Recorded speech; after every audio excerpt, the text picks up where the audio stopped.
Hello everyone, this is भावना। आप सभी का स्वागत है कॉलेज विद भावना में। तो कैसे हैं सभी? होपफुली सब अच्छे होंगे। अब तो खुश भी हैं क्योंकि डेट शीट पीछे हट गई है। अब तो आपके एग्ज़ाम भी लेट होने वाले हैं, तो आप ज़्यादा खुश होंगे। कुछ लोग तो चिल कर रहे होंगे कि यार चलो एक दो दिन रिलैक्स करते हैं फिर पढ़ाई करेंगे। तो ऐसा नहीं करना है। डेट शीट पीछे हटने का मतलब है आपकी तैयारी और अच्छी होनी चाहिए। जिनकी अच्छी है उनकी और अच्छी हो जाएगी, जिनकी बिल्कुल भी नहीं है उनकी अच्छी तक पहुंच जाएगी, है ना। तो तैयारी करते रहिए। मैंने भी सारे सब्जेक्ट की प्लेलिस्ट बनाई हुई है, आप वहां से हेल्प ले सकते हैं, वीडियोस देख सकते हैं। सारे सब्जेक्ट हम ऑलमोस्ट कंप्लीट कर चुके हैं। फिलॉसफी अब तक तो आपके पास टाइम नहीं था कि हम सारी क्लासेस कैसे देखें या पीडीएफ कैसे पढ़ें या किस तरीके से कैसे क्या करना है। अब तो आप कर सकते हैं। फर्स्ट पेपर आपका कंटेम्प्रेरी का है और कंटेम्प्रेरी की मैंने 20 से 25 क्लास कराई हैं। वो सारी एक तरफ से देखना स्टार्ट कर दें और पूरी प्लेलिस्ट देख लें, वहां से आपकी पूरी बुक क्लियर हो जाएगी। ठीक है। सेकंड पेपर हमने क्या है, फिलॉसफी पढ़ा है। फिलॉसफी भी हमने अच्छी तरीके से कर लिया है, उसके सारे यूनिट्स हमने कवर कर लिए हैं। वेरी शॉर्ट क्वेश्चन की भी मैंने एक अलग वीडियो बनाई है। ठीक है। Growing up as a learner भी हमने कंप्लीट कर लिया है, तो ग्रोइंग अप एज लर्नर की भी सारी क्लासेज आप देख लें अगर आपने नहीं देखी हैं। ठीक है। टीचर टीचिंग टेक्नोलॉजी भी हमने कंप्लीट कर लिया है, इसके भी वेरी शॉर्ट क्वेश्चन कर लिए हैं, तो ये भी आप कंप्लीट देख लें।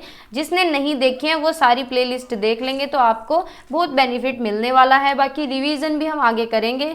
और हमने फिजिकल साइंस भी कंप्लीट कर लिया, यानी पेडागोजी ऑफ फिजिकल साइंस भी हम पूरा कंप्लीट कर चुके हैं 4 क्लास में। 4 बड़ी बड़ी क्लासेज इसकी की हैं हमने, सवा घंटे की हैं सारी, 1.5 घंटे की हैं, तो ये भी पूरा कंप्लीट हो गया है। सोशल साइंस की हमने एक मैराथन अब तक की है, बाकी भी कर लेंगे। बाकी इंग्लिश की हमने एक मैराथन किया। अब इंग्लिश का पेपर आपका सबसे लास्ट में है, तो इंग्लिश को थोड़ा सा बाद में भी कर लेंगे तो भी कोई प्रॉब्लम नहीं है। ठीक है। बाकी क्या किया है, कल किया है मैथ की क्लास की है हमने, मैथ पेडागोजी की, वो भी क्लास सही थी। कंटेंट उसमें काफ़ी सारा मैं दे चुकी हूँ। ठीक है। तो मैथ की एक मैराथन हमने कर लिया। आज हम करने वाले हैं बायो की मैराथन, यानी बायोलॉजिकल साइंस की। ठीक है। मैथ कर लिया, सोशल साइंस कर लिया, इंग्लिश कर लिया, बायोलॉजिकल साइंस कर लिया, फिजिकल साइंस कर लिया। ठीक है। तो और लेट्स क्रैक पे हमने कल सीटेट की क्लास करी थी, तो आपको सीटेट के क्वेश्चन मैं इसलिए करा रही हूँ जिससे आपको आइडिया हो जाए कि किस तरीके के क्वेश्चन पूछे जाते हैं। जब आप काफ़ी सारे क्वेश्चन देख लेंगे या फिर कर लेंगे या खुद से पढ़ने की कोशिश करेंगे तो आपको ये पता चल जाएगा कि किस तरीके से क्वेश्चन आते हैं एग्जाम के अंदर। और एग्जाम में सबसे ज़्यादा जो रोल है सीटेट के एग्जाम में वो है सीडीपी का, जिसे बोलते हैं चाइल्ड डेवलपमेंट एंड पेडागोजी। वैसे तो कहने को ये 30 नंबर की आती है, लेकिन अगर आपकी ये बहुत अच्छी तरीके से तैयार है सारे टॉपिक इसके, तो बाकी जो सब्जेक्ट हैं उनमें 15-15 नंबर की पेडागोजी पूछी जाती है, वो भी आपकी बेस बन जाएगा, वो भी आपकी अच्छी तरीके से हो जाएगी। तो हम कर रहे हैं सीडीपी के क्वेश्चंस। एक पेपर में 30 क्वेश्चन आते हैं, तो हम डेली 30-30 क्वेश्चन कर रहे हैं। कल भी हमने किए हैं और एक क्लास हम पहले कर चुके हैं और आज भी क्लास होने वाली है, तो उधर भी क्लास ज्वाइन कर सकते हैं आप। कुछ नहीं जाता है, थोड़ा बहुत साइड में अगर उधर भी देख लेंगे तो साथ के साथ आपकी तैयारी होती रहेगी। बाकी अगर कुछ पूछना हो, कहना हो, तो इंस्टाग्राम पे मुझे फॉलो कर सकते हैं, भावना त्यागी ऑफिशियल सर्च करके। बहुत सारे स्टूडेंट्स ने किया भी हुआ है फॉलो, मैसेज करते हैं वहाँ पे और मैं रिप्लाई भी सभी का देती हूँ, ऑलमोस्ट सभी का ही देती हूँ। बहुत बार ऐसा होता है कि टाइम नहीं मिल पाता तो एक दो बार रिप्लाई नहीं दे पाती, वरना सभी का ही देती हूँ मैं, इंस्टाग्राम चला लेती हूँ। ठीक है। बाकी पीडीएफ आपको कहाँ मिलेंगी? पीडीएफ मिलेंगी कॉलेज विद भावना पे। कॉलेज विद भावना मैंने अभी जब हमने लाइव किया था तो दिन में, तब मैंने डिस्क्रिप्शन में भी लिंक दिया था और कमेंट सेक्शन में भी पिन किया था कॉलेज विद भावना का। टेलीग्राम आप सर्च कर लेंगे या डिस्क्रिप्शन से चले जाएंगे, अगर वहाँ से भी नहीं मिल रहा है तो कमेंट कर दें, कमेंट में मैं आपको पिन कर दूंगी। ठीक है। तो आज हम करने वाले हैं पेडागोजी ऑफ बायोलॉजिकल साइंस। काफ़ी डिमांड थी आपकी कि करा दो, बायो करा दो, सारे सब्जेक्ट करा रही हो, बायो नहीं करा रही हो। तो देखो, जो सब्जेक्ट मैंने बोले थे वो मैं कराऊंगी, बाकियों की मैं गारंटी नहीं लेती। Biological science, physical science, mathematical science, social science और इंग्लिश और कौन सा बच्चा है, बस यही कराने हैं। ठीक है। तो यही मैं करा रही हूँ। बाकी आज बायो की क्लास करने वाले हैं, तो स्टार्ट करते हैं। What is biological science and it's nature. देखो, टॉपिक भी स्टार्टिंग का यही है और क्वेश्चन भी बहुत बार पूछा गया है। बार बार ये क्वेश्चन पूछा जाता है कि बायोलॉजिकल साइंस क्या है, क्या इसकी नेचर है, क्या इसकी इंपॉर्टेंस है और कौन कौन सी वैल्यूज बच्चों के अंदर विकसित होती हैं जब वो बायो पढ़ते हैं सेकेंडरी लेवल पे। ठीक है। तो स्टार्ट करते हैं। बायोलॉजिकल साइंस को हम कहते हैं बायोलॉजी। अब हिंदी में भी ध्यान दिया करूंगी मैं, हिंदी मुझसे वैसे इतनी ज़्यादा अच्छी तरह मैनेज नहीं हो पाती, लेकिन फिर आपकी कमेंट आती है कि हिंदी में क्यों नहीं पढ़ाती हो। तो बायोलॉजिकल साइंस को हम क्या कहते हैं, बायोलॉजी कहते हैं, यानी जीव विज्ञान कहते हैं। इसके अंदर हम लिविंग बींग्स के बारे में पढ़ते हैं, लाइफ के बारे में पढ़ते हैं, लिविंग ऑर्गेनिज्म के बारे में पढ़ते हैं, यानी जितने भी जीवित जीव हैं उनके बारे में पढ़ते हैं। ठीक है, उनके स्ट्रक्चर पढ़ते हैं कि लिविंग ऑर्गेनिज्म की स्ट्रक्चर कैसी होती है, संरचना कैसी होती है, उनके फंक्शन कैसे होते हैं, ग्रोथ किस तरीके से होती है किसी भी ऑर्गेनिज्म की। उनके अंदर हम भी आ सकते हैं कि हमारी ग्रोथ कैसे होती है, एक एग से पूरा ह्यूमन बीइंग बनता है, इवोल्यूशन कैसे होता है, इंटरेक्शन कैसे होता है एक दूसरे से, और एनवायरनमेंट का भी क्या रोल होता है। ये सारी चीज हम किसके अंदर पढ़ते हैं, बायोलॉजी के अंदर पढ़ते हैं। ये एक बहुत बड़ा फील्ड है क्योंकि इसके अंदर बहुत सारी चीजें आती हैं, जैसे कि मोलिकुलर बायोलॉजी से लेके इकोलॉजी तक ये सारी चीजें इसके अंदर आ जाती हैं। ठीक है, तो इसे समझना बहुत ज़्यादा ज़रूरी है। हमें संसार में हम रहते हैं जहाँ हम अच्छी तरीके से, तो हमें बायो समझना बहुत ही ज़्यादा ज़रूरी है। तो हम बायो का नेचर देखते हैं कि बायोलॉजिकल साइंस की प्रकृति कैसी है। तो स्टडी ऑफ लिविंग ऑर्गेनिज्म यानी जीवों का अध्ययन हम इसके अंदर करते हैं, लिविंग ऑर्गेनिज्म की स्टडी करते हैं। तो बायोलॉजिकल साइंस क्या है, स्टडी ऑफ लिविंग ऑर्गेनिज्म, उनके स्ट्रक्चर, उनके फंक्शन, उनका बिहेवियर और उनका interaction and with their environment, यानी एनवायरनमेंट के साथ किस तरीके से वो अंतःक्रिया करते हैं, क्या लिविंग ऑर्गेनिज्म का स्ट्रक्चर होता है, क्या संरचना है, क्या उनके कार्य हैं, क्या उनका व्यवहार है। ये सारी चीजें हम किसके अंदर पढ़ते हैं, बायोलॉजिकल साइंस के अंदर पढ़ते हैं। ठीक है, सेकंड है मल्टीडिसिप्लिनरी। मल्टीडिसिप्लिनरी का मतलब क्या होता है, बहुत सारे डिसिप्लिन जुड़े हुए। डिसिप्लिन क्या होता है, क्षेत्र, बहुत सारे एरिया, बहुत सारे सब्जेक्ट, बहुत सारे टॉपिक, इन्हें हम बोलते हैं मल्टीडिसिप्लिनरी। तो multidisciplinary field encompasses the range of topics, यानी बहुत सारे टॉपिक इसके अंदर आ जाते हैं, जैसे कि जेनेटिक्स आ जाते हैं जिसके अंदर हम जीन्स की स्टडी करते हैं, इवोल्यूशन आ जाता है कि हम किस तरीके से इवोल्व हुए, कैसे हम ह्यूमन बीइंग बने, इकोलॉजी आ जाती है यानी इसके अंदर प्लांट्स आ जाते हैं, एनिमल्स आ जाते हैं, पूरी साइकिल आ जाती है।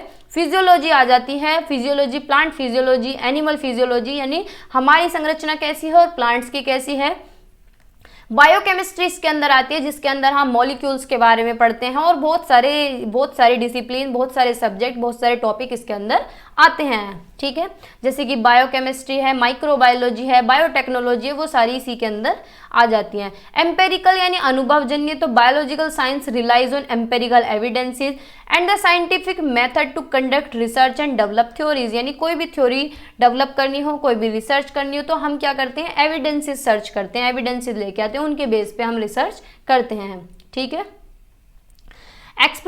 एक्सप्लोरेटरी यानी एक्सप्लोर करना, चीज़ों की खोजपूर्ण करना, अन्वेषण करना। जैसे कि बच्चों को कहीं भी हम बाहर लेके जा रहे हैं तो बच्चे वहाँ एक्सप्लोर करते हैं, देखते हैं चीज़ों को कि किस तरीके से चीज़ें बन रही हैं, किस तरीके से डेवलप हो रही हैं। तो बायोलॉजी भी क्या है, एक एक्सप्लोरेटरी फील्ड है जिसके अंदर हम समझते हैं फंडामेंटल प्रिंसिपल्स को that govern life on earth. जैसे पृथ्वी पे जो जीवन आया है उसके पीछे क्या सिद्धांत है, कैसे जीवन आया है, कैसे लोग विकसित हुए हैं, तो ये एक्सप्लोर करते हैं हम बायो के अंदर। बायो के अंदर ही तो पता चलता है कि हम किस तरीके से आए हैं, किस तरीके से हमारे फॉसिल्स हैं, प्री एग्जिस्टिंग चीज़ें जो हैं, सेल्स हैं, उनसे हम बने हैं। तो ये हम चीज़ें क्या करते हैं, एक्सप्लोर करते हैं।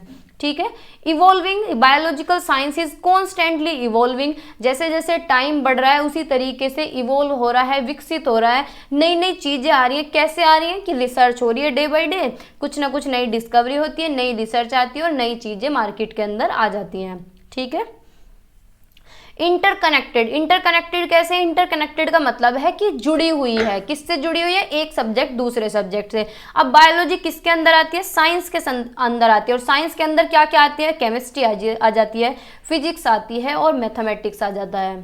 ठीक है, तो क्या है, इंटरकनेक्टेड है। इम्पैक्टफुल है यानी प्रभावशाली है। जैविक विज्ञान के अनुप्रयोगों को हमारे जीवन पर महत्वपूर्ण प्रभाव पड़ता है, यानी जो इसके इम्पैक्ट हैं वो हमारे जीवन पे सीधा असर करते हैं। जैसे कि मेडिसिन का फील्ड है, एग्रीकल्चर है, एनवायरमेंटल मैनेजमेंट है, तो ये हमारी लाइफ से ही तो जुड़े हुए हैं। दवाइयाँ हैं, हमारे लिए बहुत सारी दवाइयाँ इतनी ज़्यादा हेल्पफुल रहती हैं, बहुत ज़्यादा। एग्रीकल्चर है, कृषि है, खेती से हमें क्या है, दाना पानी मिलता है।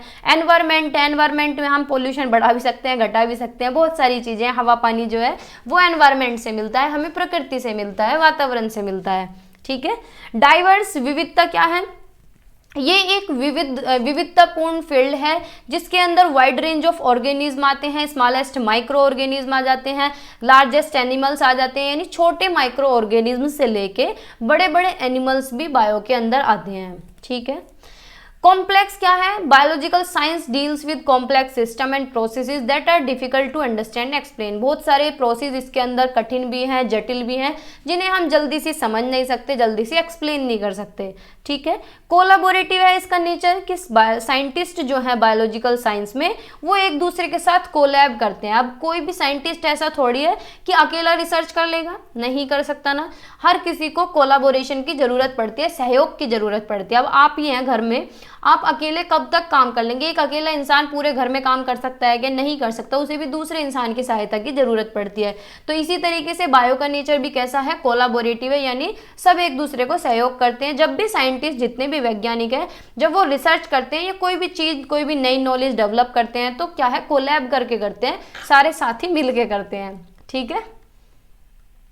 Studying biological science at secondary level can provide students with various values, यानी अगर हम सेकेंडरी लेवल पे बायो पढ़ाते हैं तो बच्चों के अंदर बहुत सारे मूल्य विकसित होते हैं जो कि उन्हें बेनिफिट करते हैं उनकी पर्सनल लाइफ में भी और उनकी प्रोफेशनल लाइफ में भी। तो यहाँ पे कुछ की वैल्यूज हैं जिन्हें हम पढ़ेंगे जो सेकेंडरी लेवल पे पढ़ाए जाते हैं।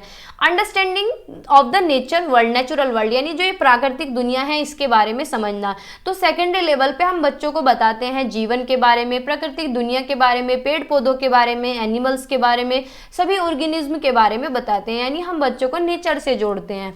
तो स्टडिंग बायोलॉजी यानी बायोलॉजी जो पढ़ना है वो बच्चों की मदद करता है समझने में नेचर को, नेचुरल वर्ल्ड को, लिविंग ऑर्गेनिज्म को जिसमें वो रहते हैं। अब एक बात बताओ, मैं आपसे ही पूछना चाहती हूँ, देखो मैं बेशक अंडरलाइन इंग्लिश करती हूँ लेकिन बोलती तो हिंदी हूँ, तो अगर हिंदी ना देख के ऊपर इंग्लिश ही देख रही हो तो कोई दिक्कत मेरे हिसाब से होनी नहीं चाहिए। तो फिर इस तरीके से काम चल जाएगा, अगर आप थोड़ा सा भी एफर्ट्स लगाते हैं तो पढ़ लेंगे, आप समझ लेंगे। ठीक है। Students learn about the different type of organism, यानी बच्चे क्या है अलग अलग ऑर्गेनिज्म के बारे में सीखते हैं, उनकी संरचना देखते हैं कि किस तरीके का उनका स्ट्रक्चर है, कैसे ऑर्गेनिज्म जो है काम करते हैं, कैसे फंक्शन करते हैं और उनका क्या योगदान है हमारे संसार में, हमारे चारों तरफ।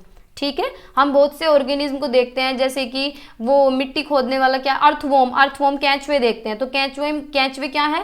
फार्मर्स के लिए फ्रेंड्स का काम करते हैं क्योंकि मिट्टी को वो क्या बनाते हैं? उपजाऊ बनाते हैं। तो बच्चों को हम नेचर से जोड़ते हैं, बच्चों को हम सिखाते हैं कि लिविंग ऑर्गेनिज्म हमारी किस तरीके से हेल्प करते हैं। ठीक है। Awareness of health and wellness, यानी स्वास्थ्य और तंदुरुस्ती के बारे में जागरूकता मिलती है। तो बायोलॉजी एक इंपॉर्टेंट सब्जेक्ट है when it comes to understanding health and wellness, यानी इसमें हम समझते हैं कि हमारी हेल्थ हमारे लिए कितनी इंपॉर्टेंट है, हमें किस तरीके की विटामिन लेनी चाहिए, कौन से प्रोटीन लेनी चाहिए, क्या कार्बोहाइड्रेट लेनी चाहिए, किस तरह की स्वीट्स खानी चाहिए, हरी पत्तेदार सब्जियां खानी चाहिए। तो हम हेल्थ के बारे में भी बायो के अंदर ही पढ़ते हैं। Studying biology can help student learn about the human body, यानी जब बायो पढ़ते हैं तो बच्चे ये जानते हैं कि हमारी जो बॉडी है, जो ह्यूमन बॉडी है, तो वो मानव शरीर किस तरीके से काम करता है, किस तरीके से हेल्दी रखा जा सकता है, क्या क्या चीज़ें हमारी बॉडी के लिए ज़रूरतमंद है। ठीक है। तो ऐसा नहीं है, आप इसमें और भी लाइन बढ़ा के लिख सकते हैं कि हम बायो में हेल्थ के बारे में क्या क्या पढ़ते हैं, कि हमारी बॉडी को कौन कौन से तत्व की ज़रूरत पड़ती है, कौन सी विटामिन की ज़रूरत पड़ती है, क्या विटामिन है, क्या प्रोटीन है, क्या कार्बोहाइड्रेट है, क्या क्या हमारी बॉडी के लिए अच्छे हैं। ठीक है। साइंटिफिक थिंकिंग बायोलॉजिकल जब बच्चे पढ़ते हैं तो उनकी क्या है? वैज्ञानिक सोच विकसित होती है। ठीक है। कैसे होती है? क्योंकि वो चीज़ों को ऑब्जर्व करते हैं, देखते हैं उन्हें, हाइपोथेसिस टेस्टिंग करते हैं, यानी परिकल्पना परीक्षण उनका करते हैं, क्रिटिकल थिंकिंग लगाते हैं, आलोचनात्मक सोच लगाते हैं। जो बच्चे बायोलॉजी पढ़ते हैं उनके अंदर ये स्किल्स डेवलप होती हैं और वो उन्हें अप्लाई करते हैं दूसरे फील्ड में और अपनी पर्सनल लाइफ में। ठीक है। और क्या है? इंटेलेक्चुअल वैल्यू डेवलप होती हैं, एस्थेटिक वैल्यू डेवलप होती हैं, यानी सौंदर्य मूल्य भी डेवलप होते हैं। और भी आप अपने पास से भी बहुत सारे पॉइंट लिख सकते हैं, बुक में भी बहुत सारे दिए गए हैं, मैंने कुछ रखे हैं क्योंकि हमें एक लॉन्ग क्वेश्चन लिखना होता है, हमें पूरी बुक नहीं लिखनी है। ठीक है। तो इंटेलेक्चुअल वैल्यू यानी बौद्धिक मूल्य भी हमारे अंदर डेवलप होते हैं। अगर हम सेकेंडरी लेवल पे बच्चे को पढ़ाते हैं तो उसके अंदर बौद्धिक मूल्य भी विकसित होते हैं। तो इसी तरीके से जो बायोलॉजिकल साइंस है वो पढ़ाई जाती है किस लिए? जिससे कि बच्चा नेचुरली डेवलप डेवलप हो सके consciously, which is necessary to know the pure form of truth, यानी वो सच्चाई की प्योर फॉर्म जान सके, ट्रूथ जान सके कि क्या चीज सही है, क्या चीज गलत है, क्या सच है। और कैसे जानेगा? साइंटिफिक मेथड से, रिसर्च करके, एक्सपेरिमेंट करके। ठीक है। Man acquires objective viewpoint by the use of scientific method by which his beliefs and preconception do not hinder his desire for knowing the truth. He begets the unique capacity to analyze the knowledge on the basis of logic, यानी तर्क के base पे knowledge gain करना।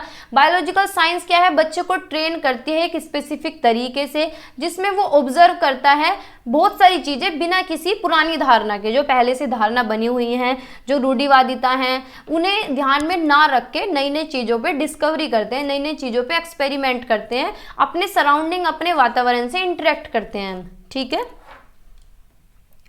फिर है environmental consciousness, यानी पर्यावरण चेतना भी बच्चे के अंदर विकसित होती है। कैसे? अपने पर्यावरण से जुड़ते हैं, पर्यावरण में जो चीज़ें चल रही हैं, जो इश्यूज चल रहे हैं, जो मुद्दे हैं, उन्हें समझते हैं कि किस तरीके से क्या हो रहा है, जैसे पोल्यूशन है, ग्लोबल वार्मिंग है, और भी बहुत सारी चीज़ें हैं। ठीक है। तो बायोलॉजी क्या है? जरूरी है नेचुरल वर्ल्ड को समझने के लिए और एनवायरमेंटल इश्यूज समझने के लिए, यानी जो पर्यावरण मुद्दे हैं उन्हें समझने के लिए, वो क्या अफेक्ट करते हैं हमारी लाइफ को।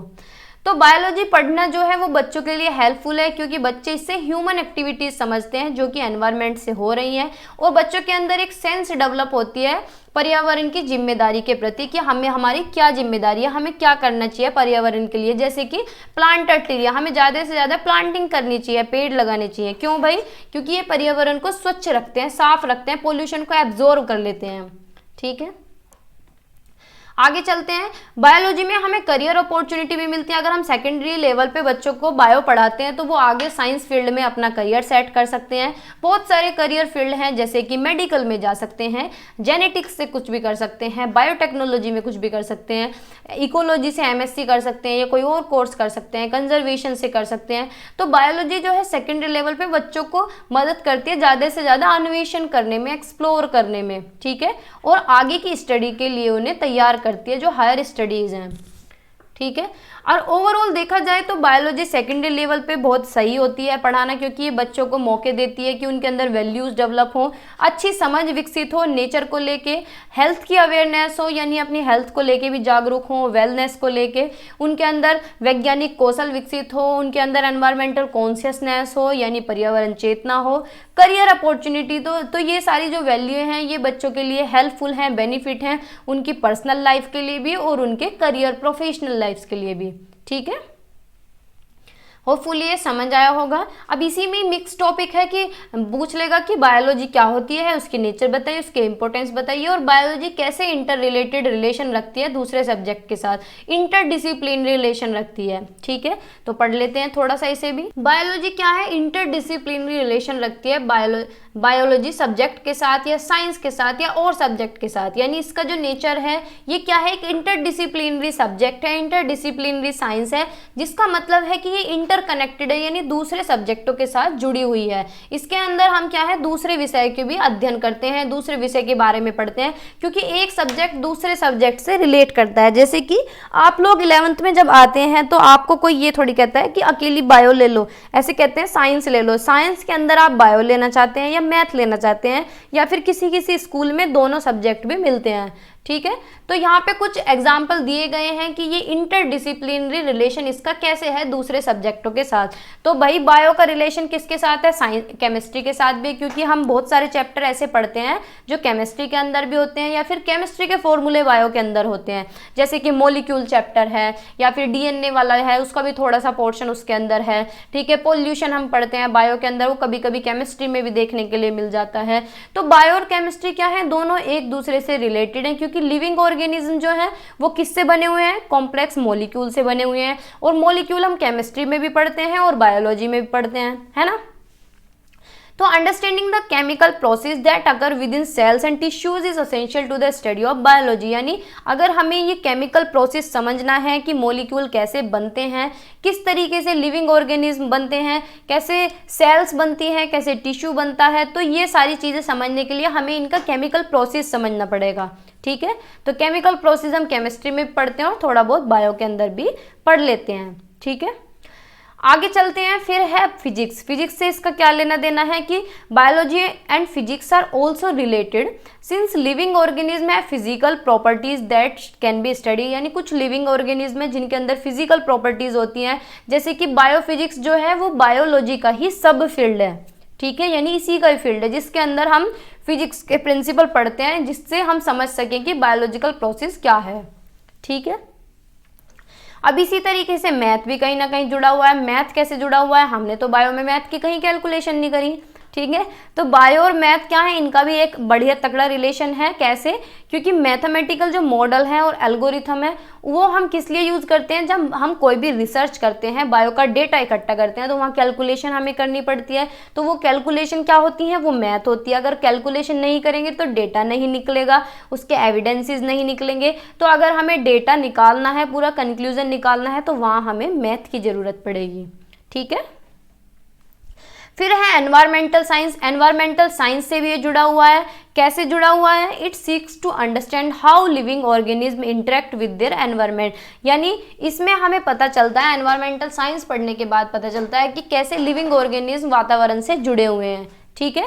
तो environmental science incorporates principle from biology, geology and other science to understand and manage environmental issues, यानी हम बहुत सारे सब्जेक्ट पढ़ते हैं, उससे हम समझते हैं कि जो पर्यावरण मुद्दे हैं उन्हें हम किस तरीके से समझ सकते हैं, किस तरीके से मैनेज कर सकते हैं, ठीक है। मेडिसिन के बारे में पढ़ते हैं। मेडिसिन के बारे में बायोलॉजी और मेडिसिन जो है मेडिकल फील्ड, वो एक दूसरे से जुड़े हुए हैं। कैसे जुड़े हुए हैं, बिना बायो के हम मेडिकल फील्ड में जा ही नहीं सकते, तो जुड़े हुए क्योंकि उसमें हम ह्यूमन एनाटॉमी पढ़ते हैं, फिजियोलॉजी पढ़ते हैं, डिजीज के बारे में पढ़ते हैं, बहुत सारी चीजें हैं। किसी को प्लांट फिजियोलॉजी में जाना है, किसी को एनिमल फिजियोलॉजी में जाना है, एनिमल की एनाटॉमी पढ़नी है, तो सारी चीजें हम देख सकते हैं। जैसे कहते हैं ना, किसी को भैंसों का डॉक्टर बनना है, किसी को इंसानों का डॉक्टर बनना है, तो ये हम कैसे बन सकते हैं, बायो से ही पढ़ सकते हैं, क्योंकि बायो के अंदर हम पढ़ते हैं अपने पूरे शरीर की संरचना, एनिमल्स के बारे में, उनके सारे स्ट्रक्चर पढ़ते हैं, ठीक है। आगे चलते हैं। फिर ओवरऑल अगर देखा जाए तो इसका जो नेचर है वो कैसा है, इंटरडिसिप्लिनरी है, क्योंकि बहुत सारे सब्जेक्ट, बहुत सारे टॉपिक इससे जुड़े हुए हैं, ठीक है, इंटरकनेक्टेड है to the natural world and underscores the importance of collaboration across different fields of study, यानी बहुत सारे फील्ड हैं जिसके साथ इसका कोलाबोरेशन है, कोलैब कर रखा है बायोलॉजी ने, ठीक है। By combining knowledge and expertise from different area, scientist can gain a deeper understanding of biological process and develop new solution to pressing global challenges. ये सारे जितनी भी नॉलेज हैं, जितनी भी एक्सपर्ट हैं, जब ये सारे एक जगह मिल जाते हैं, जो अलग अलग एरियाज हैं, सारे साइंटिस्ट गहरी समझ रखते हैं, जब सारे एक जगह मिल जाएंगे तो कुछ ना कुछ चैलेंजेस को ये फेस करेंगे, कोई नया सॉल्यूशन निकाल के लेके ही आते हैं, ठीक है। तो होपफुली यहां तक आपको समझ आया होगा। आगे चलते हैं। Explain how her own understanding of the nature of biological science help a science teacher in promoting meaningful learning among a student, यानी क्या है, जैविक विज्ञान की प्रकृति के बारे में उसकी अपनी समझ किस प्रकार के विज्ञान शिक्षण की शिक्षक की मदद करते। कहने का मतलब है, अगर टीचर को बायो की नॉलेज है तो वो कैसे प्रमोट कर सकता है एक अच्छी नॉलेज, एक मीनिंगफुल लर्निंग बच्चों के अंदर, ये बताना है, ठीक है। तो एक विज्ञान शिक्षण को बढ़ावा देने के लिए जैविक विज्ञान की प्रकृति को समझना होगा, यानी अगर उसे बच्चों को अच्छी लर्निंग करानी है, बायोलॉजिकल लर्निंग प्रमोट करनी है बच्चों के अंदर, तो टीचर को एक अच्छी समझ होनी चाहिए बायोलॉजी की, ठीक है। उनके छात्रों के बीच सार्थक शिक्षा, यहाँ कुछ तरीके दिए गए हैं जिनमें जैविक विज्ञान की प्रकृति की समझ अर्थपूर्ण शिक्षा को बढ़ावा देने में मदद कर सकती है, यानी किस तरीके से वो प्रमोट कर सकता है, कौन कौन से फैक्टर हैं, तो पढ़ते हैं। Providing a foundation for understanding, यानी टीचर क्या मदद कर सकता है, किस तरीके से बायोलॉजी को प्रमोट कर सकता है। इस मक्खी ने परेशान कर दिया है। Providing a foundation for understanding, ये मक्खियाँ जो है ना, ये लाइट पे आती हैं, ये फिर मेरे फेस के आसपास घूमेंगी। समझने के लिए एक आधार प्रदान करना, यानी understanding the nature of biological science, providing a foundation for understanding the principle and concept that underpin the subject, यानी अगर टीचर को अच्छी नॉलेज है बायोलॉजी की, तो वो क्या है, बच्चों का भी बेस तैयार कर सकता है, बच्चों की एक समझ का जो बेस है, जो बेसिक चीजें हैं वो अच्छी तरीके से तैयार कर सकता है, बच्चों को बढ़ावा दे सकता है, प्रमोट कर सकता है उसकी बेसिक नॉलेज की, बायो की बेसिक नॉलेज की। ठीक है, बहुत बार आपने देखा होगा कि हम सभी कहते हैं कि हमारा बेस बिगड़ गया क्योंकि हमें अच्छे टीचर्स नहीं मिले। वो टीचर्स क्यों अच्छे नहीं मिलते? क्योंकि टीचर छोटी क्लासेस में ऐसे ही टीचर्स को भेज देते हैं अनट्रेंड को, उन्हें नॉलेज होती नहीं है, तो वहीं से ही बेस बिगड़ता चला जाता है। ठीक है, तो a science teacher who understand the nature of the subject is better equipped to provide student with a clear and coherent understanding of the key concept, processes and phenomenon that they are studying। यानी अगर teacher को अच्छी knowledge है, nature की अच्छी समझ है, तो वो बच्चों को भी अच्छी नॉलेज दे सकता है, एक अच्छी समझ प्रदान कर सकता है, क्लियर अंडरस्टैंडिंग दे सकता है, बच्चे को की कंसेप्ट बता सकता है, पूरा प्रोसेस, पूरी प्रक्रिया, पूरा फेनोमेनन बच्चे को पढ़ा सकता है। ठीक है, प्रमोटिंग इंक्वायरी बेस्ड लर्निंग यानी पूछताछ आधारित शिक्षा को बढ़ावा देना। बायोलॉजिकल साइंस के अंदर, बायोलॉजिकल साइंस का एक एम्पेरिकल साइंस है, रिसर्च चीज पे बेस्ड है, कलेक्शन पे बेस्ड है कि हम डेटा कलेक्ट करते हैं और उसकी फिर एनालाइज करते हैं और उस टॉपिक पे फिर रिसर्च करते हैं, फिर उसकी फाइंडिंग्स निकल के आती हैं, फिर उसका कंक्लूजन निकल के आता है और हमारी रियल लाइफ की प्रॉब्लम सोल्व होती हैं। ऐसे तो होता है भाई, जैसे कि पोल्यूशन है, हमारी रियल लाइफ की प्रॉब्लम है, ग्लोबल वार्मिंग है, तो हम क्या करते हैं, पहले डेटा कलेक्ट करेंगे कि कितने लोग अफेक्ट हो रहे हैं पोल्यूशन से, कौन कौन सी बीमारियां हो रही हैं, किस वजह से पोल्यूशन हो रहा है, कौन कौन सा पोल्यूशन हो रहा है, एयर पोल्यूशन में कौन सी बीमारी, तो हम क्या करेंगे, पूरा कलेक्ट करेंगे डेटा, फिर उस डेटा को एनालाइज करेंगे कि उस मतलब एक तरीके से जैसे कहते हैं छटनी कर दी, तो हम उसका एनालाइज करेंगे, देखेंगे कि कौन सा डेटा एयर पोल्यूशन का है, कौन सा वाटर पोल्यूशन का है, कौन सा वाइन पोल्यूशन का है, तो इस तरीके से हम सारा जो है एनालाइज करेंगे डाटा। तो एक टीचर को नेचर समझना जरूरी है सब्जेक्ट का, अगर उसे समझ आता है खुद को, तभी वो बच्चों को प्रमोट कर सकता है। इंक्वायरी बेस्ड लर्निंग, पूछताछ आधारित अधिगम बच्चों के अंदर प्रमोट कर सकता है, बढ़ावा दे सकता है। ठीक है, बच्चों को प्रोत्साहित कर सकता है कि बच्चों तुम ज़्यादा से ज़्यादा क्वेश्चन पूछो, जो तुम्हें क्वेश्चन आ रहे हैं चाहे गलत ही क्यों ना हो, एक्सपेरिमेंट डिज़ाइन करो कि तुम्हें एक्सपेरिमेंट करना है, डेटा कलेक्ट करो और उसके बेस पे कंक्लूजन निकालो और कंक्लूजन के बेस पे एविडेंस निकालो। ठीक है भाई, टीचर को अगर नॉलेज होगी, टीचर को अच्छी समझ होगी, तभी तो बच्चों के अंदर इंक्वायरी बेस्ड लर्निंग को प्रमोट करेगा। ठीक है, फोस्टिंग क्रिटिकल थिंकिंग यानी महत्वपूर्ण सोच को बढ़ावा देना, क्रिटिकल थिंकिंग डेवलप करना। तो बायोलॉजिकल साइंस एक सब्जेक्ट है जिसमें जरूरत पड़ती है क्रिटिकल थिंकिंग स्किल्स की, यानी आलोचनात्मक शिक्षण कौशल की। आलोचनात्मक क्या होता है कि बच्चा अलग अलग तरीके से सोच सके। तो टीचर क्या है, टीचर को नेचर समझ आना चाहिए सब्जेक्ट का। अगर टीचर को समझ आ रहा है तो वो बच्चों के अंदर ये स्किल डेवलप कर सकता है, बच्चों को प्रोत्साहित कर सकता है कि वो किसी भी डेटा को एनालाइज करें, उसमें आर्ग्यूमेंट्स करें, जैसे कि डिस्कशन होता है ना, इस तरीके से, और जो एविडेंस निकल के आए उन पे क्लेम करें कि ऐसा क्यों निकल के आया, वैसे भी तो निकल सकता था, ये भी तो हो सकता था। बहुत बार आपने स्कूल में देखा होगा इस तरीके से क्रॉस क्वेश्चनिंग होती है कि बच्चे बीच बीच में से उठ के कि सर ऐसे भी तो हो सकता था, मैम ऐसे भी तो हो सकता था, है ना। तो वो क्या है, एविडेंस जो निकले हैं उनको क्लेम करते हैं बच्चे। ठीक है, एनकरेजिंग इंटरडिसिप्लिनरी लर्निंग यानी अंतर विषय शिक्षा को प्रोत्साहित करें। देखो ज़्यादातर सारे सब्जेक्ट क्या हैं, एक दूसरे से जुड़े हुए हैं, सभी का नेचर कैसा होता है, इंटरडिसिप्लिनरी होता है। कोई भी इस धरती पे ऐसा कोई सब्जेक्ट नहीं है जो अकेला खड़ा हो, वो किसी से कोई लिंक ही ना करता हो। सारे सब्जेक्ट क्या है, इंटरडिसिप्लिनरी है, कहीं ना कहीं किसी तरीके से इंटरकनेक्टेड है, जुड़े हुए हैं। ठीक है, जैसे कि इसके बायो के कौन कौन से फील्ड है, केमिस्ट्री है, फिजिक्स है, मैथमेटिक्स है। तो एक टीचर को क्या है, समझ होनी चाहिए इन सारे सब्जेक्ट की, तभी वो बच्चे को प्रोत्साहित कर सकता है कि वो एक्सप्लोर करे और कनेक्ट कर सके एक सब्जेक्ट को दूसरे सब्जेक्ट से और इस संसार की, इस नेचर की समझ बना सके। ठीक है, प्रमोटिंग रेलिवेंस एंड एप्लीकेशन यानी चीज़ों को रेलिवेंट कर सके, मिला सके दूसरी चीज़ों से और अप्लाई करके देख सके कि कहाँ मुझे क्या अप्लाई करना है। तो teacher who understand the practical application यानी अगर टीचर को अप्लाई करना आता होगा प्रैक्टिकली, तो वो बच्चों की भी हेल्प कर सकता है और जो इश्यूज़ हैं रियल वर्ल्ड प्रॉब्लम के उन्हें सोल्व कर सकता है। जो चैलेंजेस आ रहे हैं उन्हें बच्चों को सोल्व करना सिखा सकता है कि हमें किस तरीके से चीज़ों को अप्लाई करना है। ठीक है, providing a sense of wonder and curiosity, यानी आश्चर्य और जिज्ञासा की भावना प्रदान करना। तो बायोलॉजिकल क्या है, एक सब्जेक्ट है जो कि आश्चर्यों से भरा हुआ है, आकर्षण से भरा हुआ है। हम प्लांट्स देखते हैं तो हम कितने अट्रैक्ट हो जाते हैं, या फिर कोई नई नई चीज़ देखते हैं तो हम आश्चर्यचकित हो जाते हैं।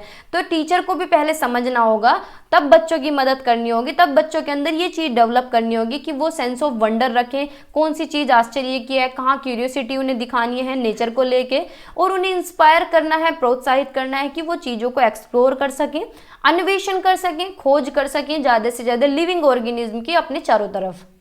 ठीक है भाई। ओवरऑल अगर देखा जाए कंक्लूजन में, तो एक teacher who understand the nature of biological science is better equipped to promote meaningful learning.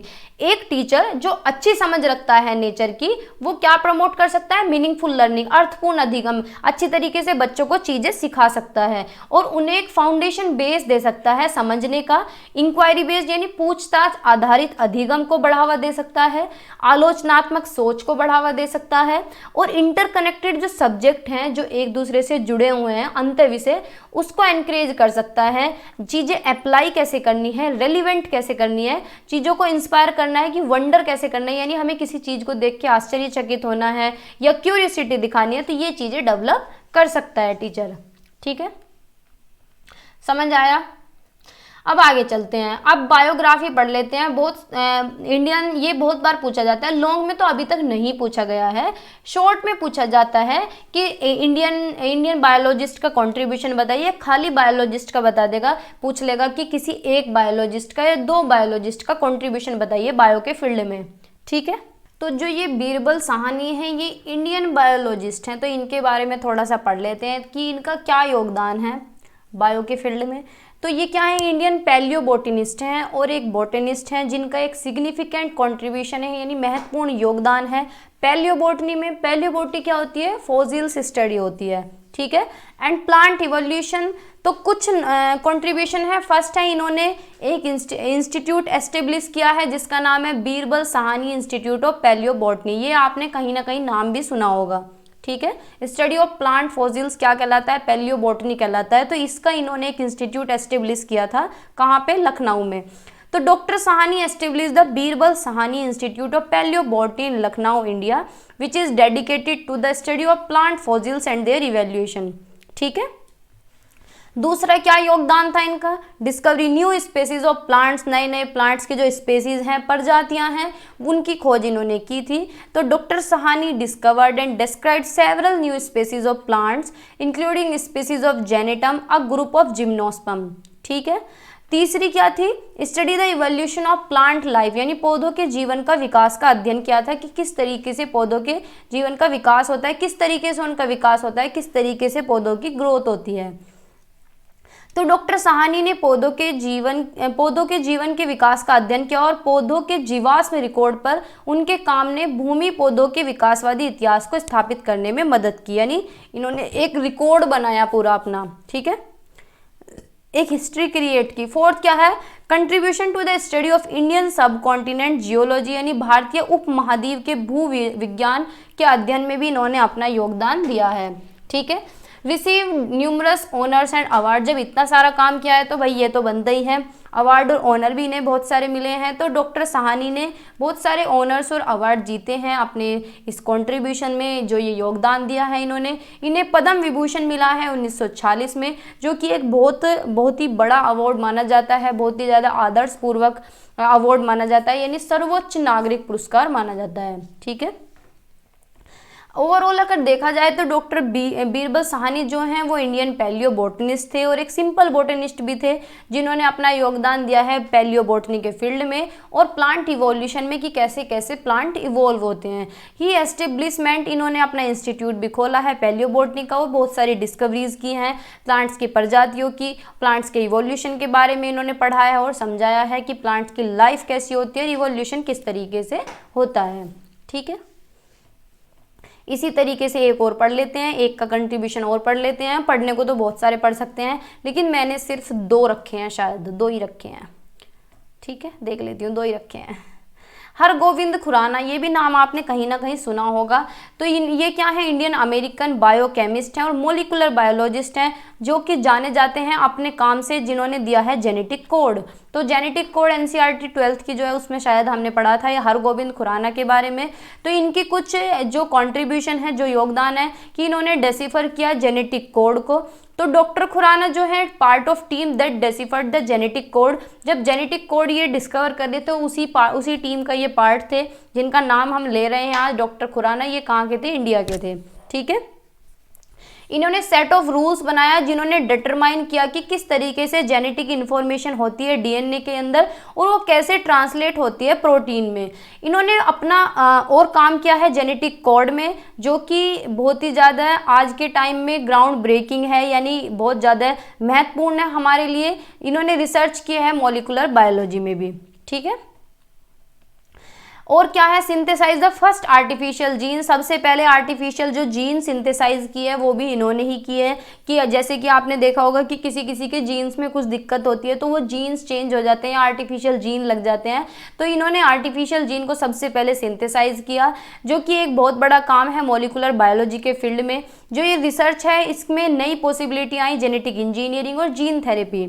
ठीक है, इन्हें बहुत सारे अवार्ड भी मिले हैं, ऑनर भी मिले हैं। तो भाई इतना काम किया है तो ऑनर भी मिला है और अवार्ड भी मिला है इस योगदान के लिए जो इन्होंने साइंस में योगदान दिया है। नोबेल प्राइज मिला है इन्हें फिजियोलॉजी में और मेडिसिन में 1968 में। ठीक है, और क्या कंट्रीब्यूशन है इनका, contribution to the understanding of DNA replication, की डीएनए किस तरीके से रेप्लिकेट होता है वो भी इन्होंने समझाया है हम लोगों को। तो डॉक्टर खुराना, ये स्पेलिंग गलत है कि HU होता है, work also contributed to our understanding DNA replication which is the process by which DNA is copied during cell division, यानी सेल डिवीजन के टाइम पे डीएनए कॉपी कैसे होता है, डीएनए रेप्लिकेशन क्या होता है, तो इन्होंने ही ये हमें समझाया है। ओवरऑल देखा जाए तो इनका बहुत बड़ा योगदान है इंडिया के अंदर, क्योंकि इन्होंने काम किया है बायोकेमिस्ट्री में और मोलिकुलर बायोलॉजी में। ठीक है, इन्होंने जेनेटिक कोड में वर्क किया है, फर्स्ट आर्टिफिशियल जीन को सिंथेसाइज किया है, डीएनए रेप्लिकेशन के बारे में बताया है, और डीएनए कॉपी कैसे होता है सेल डिवीजन के दौरान, तो ये भी इन्होंने ही बताया है। ठीक है, अब पढ़ लेते हैं ब्लूम टैक्सोनॉमी। ब्लूम टैक्सोनॉमी मैं आपको वैसे भी अलग से करा चुकी हूँ, अब दोबारा भी देख लेते हैं। तो ब्लूम टैक्सोनॉमी किसने दी है, बेंजामिन ब्लूम ने दिया है, और इनके कलीग्स यानी जो कॉलेज में इनके साथ पढ़ते थे 1950 में दिए हैं। तो इसमें कुछ एजुकेशनल ऑब्जेक्टिव थे इनके, कुछ स्पेसिफिक ऑब्जेक्टिव थे, कॉग्निटिव स्किल्स को लेके, नॉलेज को लेके। तो इसकी 6 कैटेगरी हैं, वैसे तो 3 कैटेगरी हैं इसकी, 3 तरह की टैक्सोनॉमी है, 3 डोमेन उन्होंने दिए हैं, कॉग्निटिव डोमेन, अफेक्टिव डोमेन और साइकोमोटर डोमेन। ठीक है, कॉग्निटिव डोमेन यानी हमारे हेड से रिलेटेड, अफेक्टिव डोमेन यानी हार्ट से रिलेटेड, और साइकोमोटर डोमेन यानी हैंड से रिलेटेड। यानी कॉग्निटिव के अंदर, संज्ञान के अंदर दिमाग की जितनी भी गतिविधियां हैं, दिमाग की जितनी भी एक्टिविटीज हैं, जैसे कि थिंकिंग है, परसेप्शन है, प्रॉब्लम सॉल्विंग है, ठीक है, ये जितनी भी सोचना विचारना, अमूर्त चीज़ें मूर्त चीज़ें सारी हमारे दिमाग के अंदर होती हैं, तो वो सारी इसके अंदर आ जाती हैं। अफेक्टिव के अंदर हमारा बिहेवियर आ जाता है, हमारे इमोशन आ जाते हैं, हंसना, रोना, दुखी होना। साइकोमोटर के अंदर हमारे सारे एक्शंस आ जाते हैं, हमारी डूइंग एक्टिविटीज़ इसके अंदर आ जाती हैं। ठीक है, सबसे ज़्यादा जो जानी जाती है, पढ़ी जाती है, वो है कॉग्निटिव डोमेन। तो पढ़ते हैं एक बार। कॉग्निटिव डोमेन जो है ये 1956 में आई थी, 1956 में ये टैक्सोनॉमी आई थी। फिर 2001 में ये रिवाइज्ड टैक्सोनॉमी के नाम से हम इसे जानते हैं। ठीक है, तो इसमें बस चेंज क्या था, जो नाउन थी इसे वर्ब कर दिया गया। ठीक है, तो फर्स्ट है नॉलेज, सेकंड है कॉम्प्रिहेंशन, थर्ड है एप्लीकेशन, फोर्थ है एनालिसिस, सिंथेसिस और इवेल्युएशन। तो मैं बार बार बता चुकी हूँ क्योंकि मैं हर पेडागोजिकल सब्जेक्ट में ब्लूम टैक्सोनॉमी बता रही हूँ। तो अगर आपको बहुत ज़्यादा डिटेल में पढ़नी है तो जब टीचर टीचिंग टेक्नोलॉजी मैंने कराया था वहाँ बहुत डिटेल में कराई है, तो वहाँ पढ़ सकते हैं, वहाँ 40 मिनट की कराई है। तो नॉलेज क्या होती है, किसी भी चीज़ को रिकॉल करना, किसी भी इंफॉर्मेशन को उसे रिकॉग्नाइज करना, जैसे कि कोई भी फैक्ट है, कोई भी टर्म है, कोई भी कंसेप्ट है, उसके क्या है ज्ञान विकसित करना, समझ विकसित करना, उसे पहचानना। ठीक है, कॉम्प्रीहेंड क्या होता है, जो हमने अपने दिमाग में चीज़ें रिकॉग्नाइज की हैं, रिकॉल की हैं, उन्हीं की समझ विकसित करना, ठीक है, वो आइडियाज़ जो हैं उनकी समझ विकसित करना, यानी उस इंफॉर्मेशन को अपने दिमाग में फीड कर लेना, ट्रांसलेट कर लेना, ठीक है। फिर जब हमने पहले कोई चीज़ देखी, पहचान ली, रिकॉल कर ली, फिर उसकी समझ विकसित कर ली, जब हमें समझ हो गई तो हम उसे क्या करेंगे, अप्लाई करेंगे। जैसे मैथ में नहीं करते कि कोई भी क्वेश्चन हमने देखा, वो हमने रिकॉग्नाइज किया, अच्छा ये प्रॉफिट लॉस से दिया गया है क्वेश्चन, फिर हम उसे क्या करेंगे, उसकी समझ विकसित करेंगे, अच्छा ये वाला फॉर्मूला इसके अंदर लगेगा, इसके अंदर ये प्रॉफिट दिया गया है, ये लॉस दिया गया है, ये चीज़ इसके अंदर निकालनी है। फिर जब हमें सारी चीज़ें आ गई, फिर हम उसे अप्लाई करके देखेंगे, ठीक है। तो इसी तरीके से एप्लीकेशन में क्या करते हैं, जो नॉलेज हमने गेन किया है उसे क्या है, अप्लाई करते हैं किसी भी प्रॉब्लम को सोल्व करने के लिए, किसी भी टास्क को पूरा करने के लिए, या फिर किसी नई सिचुएशन में जाने के लिए। फिर जब हमने वो अप्लाई कर दी, फिर हम उसे एनालाइज करेंगे, यानी टुकड़ों में तोड़ तोड़ के देखेंगे, उस इन्फॉर्मेशन को पार्ट्स में तोड़ लेंगे, ठीक है, कि भाई हमने सही की है, नहीं सही की है, उसे आइडेंटिफाई करेंगे, उसके रिलेशनशिप को देखेंगे, उसके कारण देखेंगे, उसके इफेक्ट, उसके प्रभाव देखेंगे, ठीक है। फिर जब हमने टुकड़ों में भी तोड़ के देख लिया, फिर हम सारी चीज़ें क्या है, सिंथेसाइज कर लेंगे, अपने दिमाग में कंक्लूड कर लेंगे, एक जगह इकट्ठे कर लेंगे सारा जितना भी हमने पढ़ा है, ठीक है। और जब हमने पढ़ लिया, फिर बाद में उसका जज करेंगे, इवैल्यूएशन करेंगे, ठीक है। सिंपल तरीके से भी समझा देती हूँ, जैसे कि बीएड के लिए ही पढ़ रहे हैं तो हम क्या है, किसी भी चीज़ का ज्ञान इकट्ठा करेंगे, रिकॉल करेंगे, देखेंगे, कोई भी कंसेप्ट हो, कोई भी टर्म हो, कोई भी फैक्ट हो, जैसे कि बीएड का ही है तो हम ये देखेंगे कि भाई 4 सब्जेक्ट कॉमन हैं, क्या क्या हमें पढ़ना है, तो हम सारी चीज़ें रिकॉल कर लेंगे, सब सारी चीज़ें अपने दिमाग में रिकॉग्नाइज कर लेंगे कि हमें क्या करना है।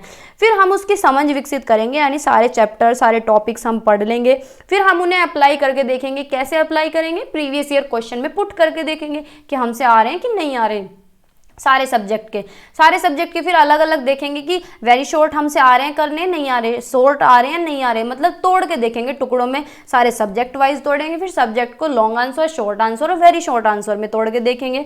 फिर जब हमें पता चल जाएगा कि भाई हमसे आ गया है, फिर हम क्या करेंगे, सिंथेसाइज करेंगे, वो सारा जितना भी हमने पढ़ा था वो अपने दिमाग में इकट्ठा कर लेंगे, कंक्लूड कर लेंगे उस इन्फॉर्मेशन को। जब वो इन्फॉर्मेशन एक जगह इकट्ठी हो गई, तो जैसे ही हमारा पहला पेपर आएगा, हम उस पेपर में अपना बेस्ट दे के आएंगे, 100% दे के आएंगे। तो जो उस पेपर का रिजल्ट आएगा वो क्या होगा, हमारा इवैल्यूएशन होगा। उसमें हमें पता चलेगा कि हमने क्या आइडियाज़ वहाँ प्रेजेंट किए हैं, जो इन्फॉर्मेशन थी वो कैसी थी, हमारे माइंड में क्वालिटेटिव थी या नहीं थी, ठीक है। फिर उसी के बेस पे आपके जजमेंट बनते हैं।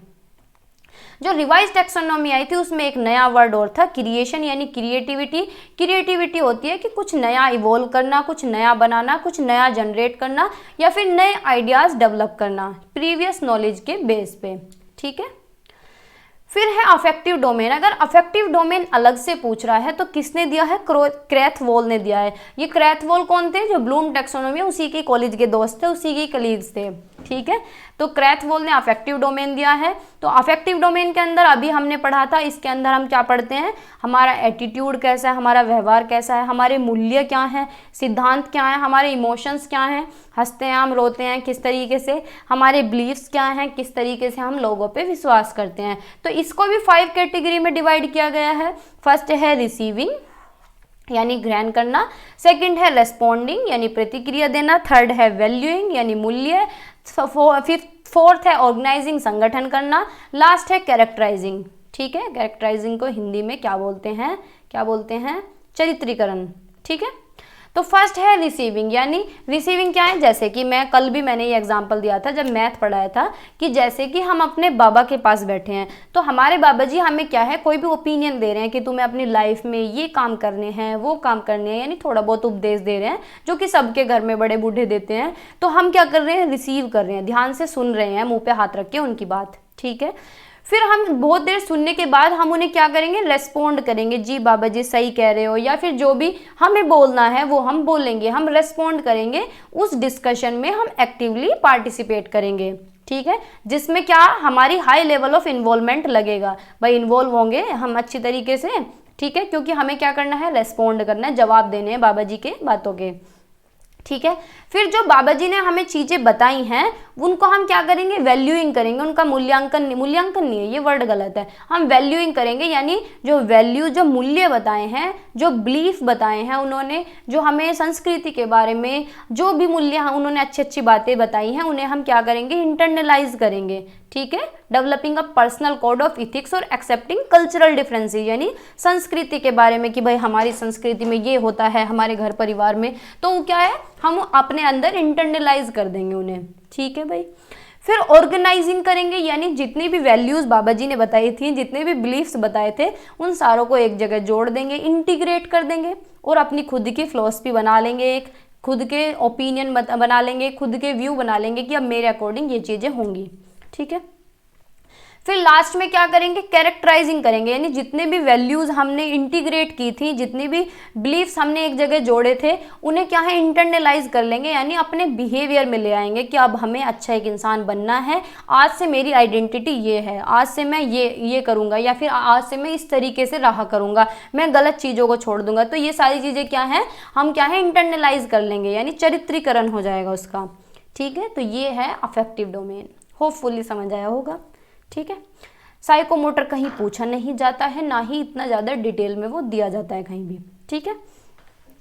फिर अब देख लेते हैं, कहीं कहीं आपने देखा होगा कि एक्शन वर्ब पूछता है कि ऑब्जेक्टिव एक्शन वर्ब बताइए, आरसीएम अप्रोच के अकॉर्डिंग रॉबर्ट मेजर ने जो एक्शन वर्ब दी हैं वो बताइए। तो नॉलेज की जो एक्शन वर्ब होती हैं वो होती है रिकॉल, यानी प्रतिस्मरण करना, रिकॉग्निशन।